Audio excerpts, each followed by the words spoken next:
മരിച്ചവരോട് പ്രാർത്ഥിക്കാൻ വേണ്ടിയിട്ട് ഒരു ശവായ കഥയായിട്ട് ഒരു തൊപ്പിയിട്ട ചെങ്ങായി വന്നുകൊണ്ട് ആ വീഡിയോ ഒന്ന് കണ്ടോക്കി. റോഡരികിൽ ചത്തുകിടക്കുന്ന ഏതോ ഒരു ജീവിയുടെ ജഡത്തിലേക്ക് നോക്കിക്കൊണ്ട് വഹാബി പറഞ്ഞു, മരിച്ചു കഴിഞ്ഞാൽ എല്ലാം വേസ്റ്റാണല്ലേ. തൊട്ടപ്പുറത്തെ കടയിൽ വേവിച്ചുകൊണ്ടിരിക്കുന്ന ശവായിലേക്ക് ചൂണ്ടിക്കാണിച്ചുകൊണ്ട് ഉസ്താദ് പറഞ്ഞു, ഇല്ല, മരിച്ചു കഴിഞ്ഞാൽ പലതിനും മൂല്യം കൂടുകയാണ്. എന്തോന്നടേ, നിങ്ങൾക്ക് മരിച്ചവരോട് പ്രാർത്ഥിക്കാനുള്ള തെളിവ് ചത്ത കോഴി കൊണ്ട് ശവായ ഉണ്ടാക്കാൻ പറ്റുന്നുള്ളതാണോ?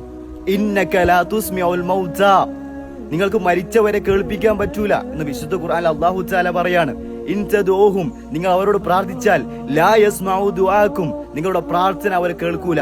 വലൗ സമിഉ, അവർ കേട്ടാൽ തന്നെ മസ്തജാബു ലക്കും, നിങ്ങൾക്ക് ഉത്തരം നൽകൂല എന്ന് വിശുദ്ധ ഖുർആനിൽ അല്ലാഹു തആല വ്യക്തമായിട്ട് പറയാണ്. എന്നിട്ട് എന്ത് ചെയ്യാനാണ് നമ്മളോട് പറഞ്ഞിട്ടുള്ളത്?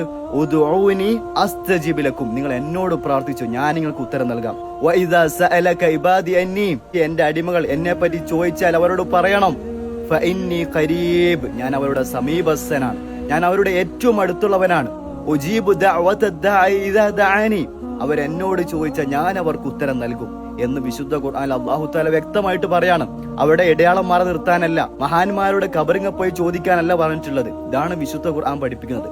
എന്നാൽ ഇവരെ പോലെയുള്ള അന്തം കെട്ട സാധനങ്ങൾ ഇങ്ങനെ മരിച്ചവരോട് പ്രാർത്ഥിക്കാൻ വേണ്ടി കടന്ന് പരിശ്രമിച്ചുകൊണ്ടേയിരിക്കും. നിങ്ങൾ അതിൽ വീഴാതിരിക്കുക. ഇവര് പറയുന്ന പോലെ ശിർക്ക് ചെയ്ത നരകം ഉറപ്പാണ്. ഇന്നല്ലാഹ ലാ യഗ്ഫിറു അൻ യുശ്റക ബി, ശിർക്ക് എന്നുള്ളത് അല്ലാഹു തആല ഒരിക്കലും പുറത്തു വരികയില്ല.